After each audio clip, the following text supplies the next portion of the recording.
Hi everyone, my name is Laura and welcome to Book Bubbler. Today I have my April TBR for you all. It's going to be a little bit shorter than normal, which is okay. It's also mostly just very necessary. So jumping right in, for the DoubleBookedCo book club, our pick this month from all of you was This Tender Land by William Kent Kreuger. It's chunky. It's I think just under 500 pages. This is set in the 1930s in Minnesota. It's about a group of 3 or 4 children, four, that are all sort of orphans in a way, or at this very isolated school, I'm not sure which, and they end up having to escape and head to the Mississippi River, and it's about how they meet all these characters on the river and what their lives are like. I think they're all under 15, if not like the 10 to 12-year-old age. Again, I'm not sure, but they're just little kids.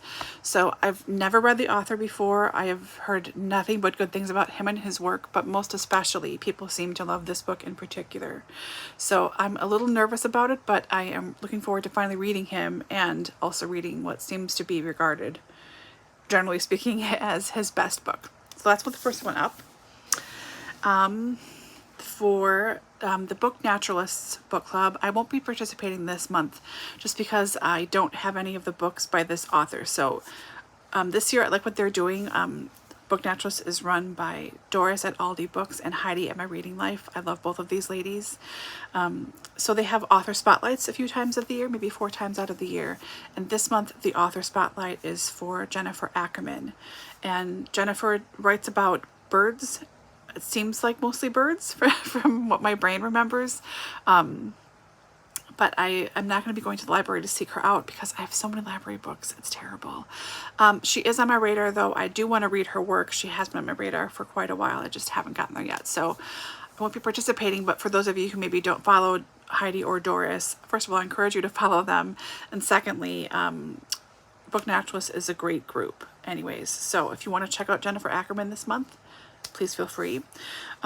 For the Out of the Coffin reading tag, or hashtag Out of the Coffin, it's this year-long read-along for the Sookie Stackhouse series by Charlaine Harris. This one's hosted by Amy at BookTube with Amy and my friend Ange at Ange's Book Chatter.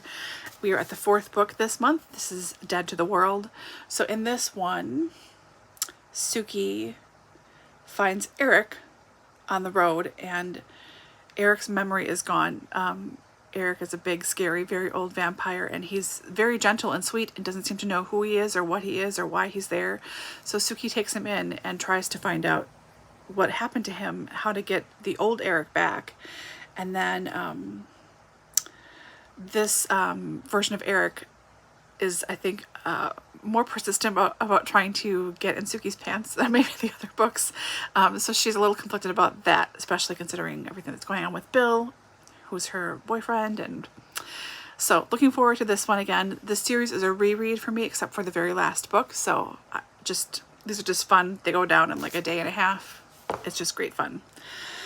And for the Golden Girls readathon that's hosted by Rachel Fryman, the theme this month is to read about a friend group. And I'm not pulling anything in particular for that because there are lots of books that I'm already in the middle of reading that would qualify.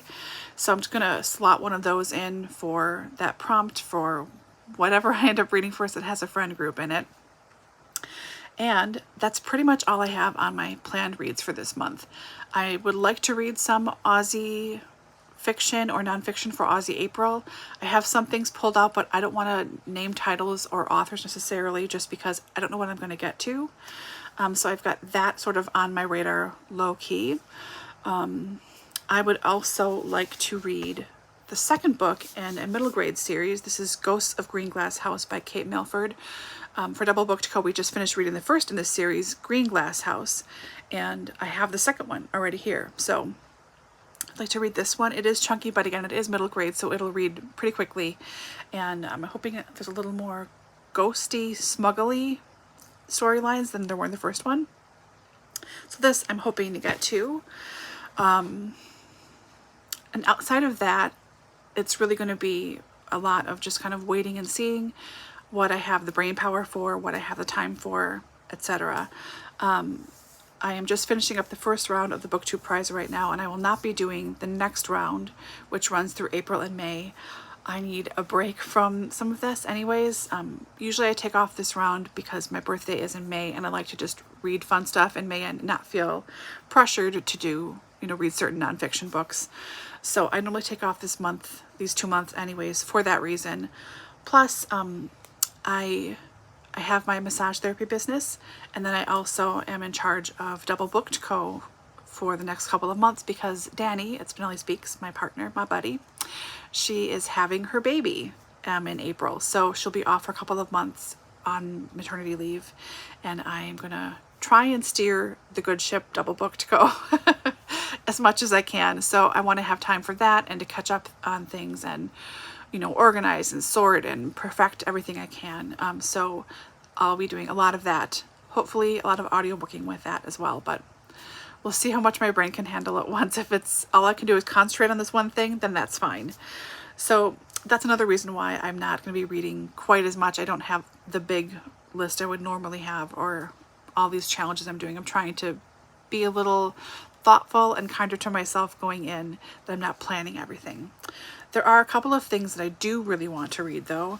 One is, like I said before, to tackle my library books. I was really good. I had almost no checkouts, and then I had to get books for the BookTube prize, and then I just kept finding new books or new to me books, or someone would mention something, and now suddenly I have like 15 checkouts.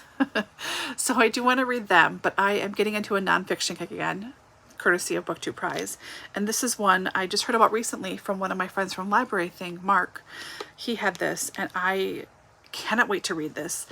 I don't know how to pronounce the author's name. I'm really sorry, but this is Red Paint, the ancestral autobiography of a Coast Salish. She's Native American. Her name is Sasha. I'm going to say šablu LaPointe. I'm not sure, but this is all about her heritage and her life. When she moved around, it's Pacific Northwest. So yeah, this just sounds so good to me. Everything about it seems so appealing. I don't know a lot about Native Americans from that area of the US, so that's appealing too, but I can't wait to read this book in particular.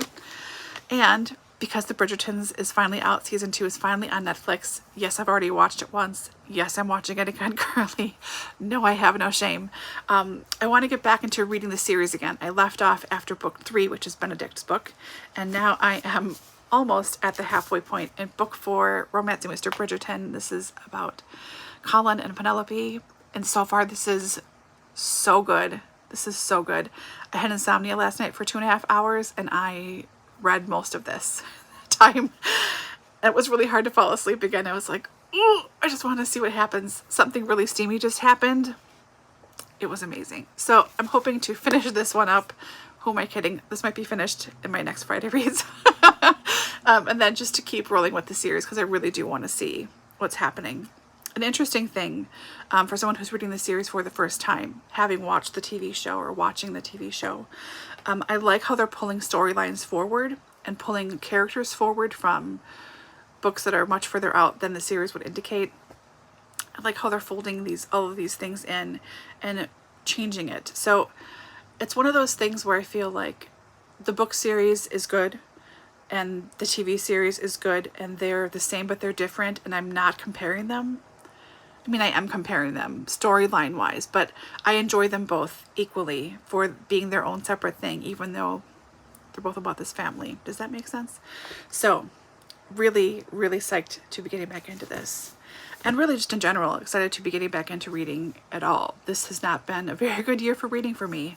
Normally I read about 180 to 200 books a year. I set my goal as 100 for this year because I didn't make my goal last year. And I am essentially just on track. So I'm hoping in the swirl of running 2 businesses on my own that I can find time to read some more. It's probably going to be a lot more in the romance genre just because I'm going to need a little checkout and I'm not going to have a lot of brain power, I'm assuming. But you never know. I could read a big 17th century classic. Honestly, that's anyone's guess. Anyways, have you read any of these? Do you want to read these? Hopefully I will be around a little more often since I'll have to be online more often for DoubleBookedCo stuff. And yeah, I hope you're all doing well and reading something totally fabulous, and I will see you guys very soon. Bye.